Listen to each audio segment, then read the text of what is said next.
Hello viewers! In this video, I will show you how to change the default download location in Windows 11. Let's follow these simple steps. First, open the Downloads folder in File Explorer. Then, click on the three dots at the top of the screen and select Properties. Now, click on the Location tab. To change the download location, click on the Move button.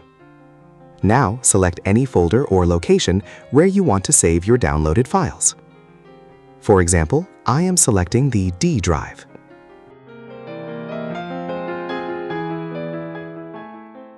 Then, click on the Apply button. A warning message will appear. Read the message carefully and then click Yes. That's it. Your default download location has been changed. I hope this video helped you. Thanks for watching.